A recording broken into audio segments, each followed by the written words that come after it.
Lettre 224 d'Élisabeth de la Trinité, datée d'un peu avant le 8 mars 1905 et adressée à Madame Angle.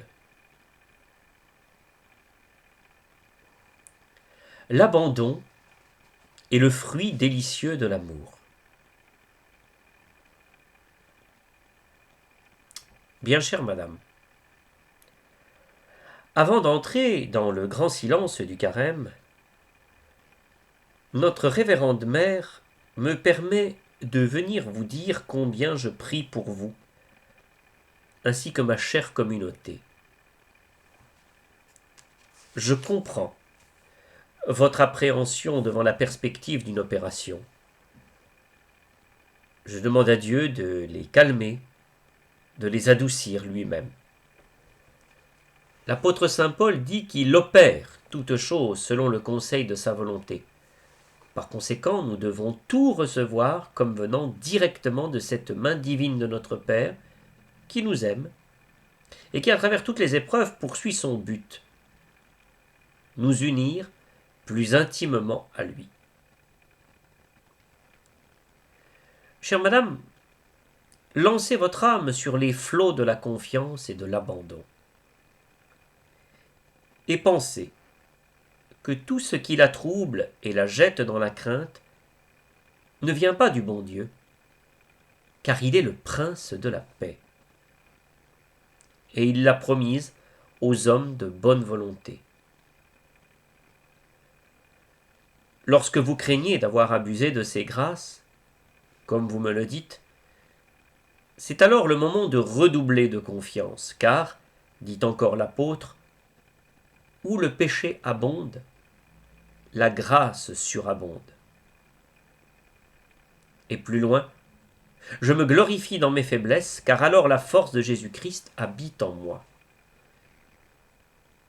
Il est riche en miséricorde, notre Dieu, à cause de son immense amour. Ne craignez donc point pour cette heure par laquelle nous devons tous passer. La mort, chère madame, c'est le sommeil de l'enfant, s'endormant sur le cœur de sa mère. Enfin, la nuit de l'exil aura fui pour toujours, et nous entrerons en la possession de l'héritage des saints dans la lumière. Saint Jean de la Croix dit que nous serons jugés sur l'amour.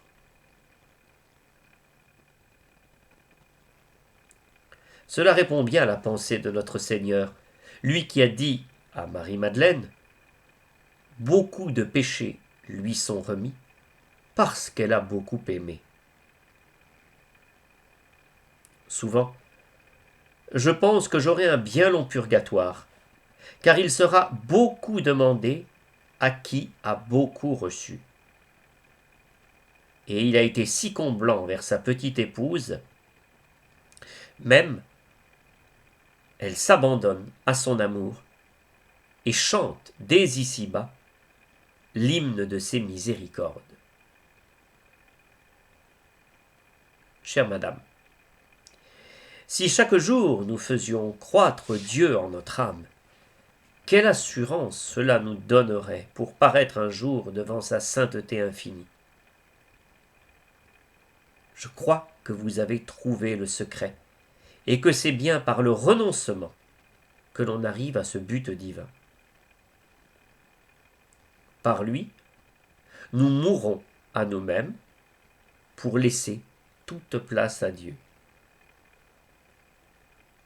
Vous souvenez-vous de cette belle page de l'Évangile selon saint Jean, où notre Seigneur dit à Nicodème « En vérité, je te le dis, si quelqu'un ne naît de nouveau, il ne peut voir le royaume de Dieu. » Renouvelons-nous donc dans l'intérieur de notre âme. Dépouillons-nous du vieil homme et revêtons-nous du nouveau, selon l'image de celui qui l'a créé. Cela se fait doucement et simplement, en se séparant de tout ce qui n'est pas Dieu. Alors l'âme n'a plus ni crainte ni désir. Sa volonté est entièrement perdue en celle de Dieu, et comme c'est ce qui fait l'union, elle peut s'écrier « Je ne vis plus, c'est le Christ qui vit en moi ». Prions bien l'une pour l'autre pendant ce saint temps du carême.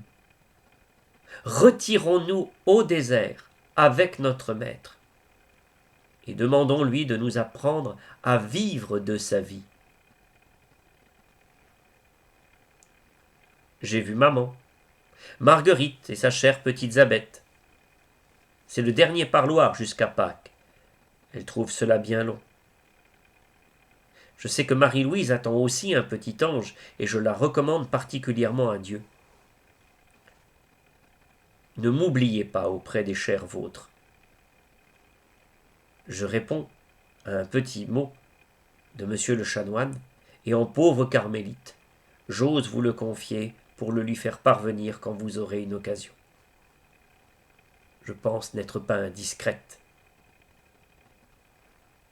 Adieu, chère madame, courage et confiance. Je vous embrasse comme je vous aime. Sœur Élisabeth de la Trinité.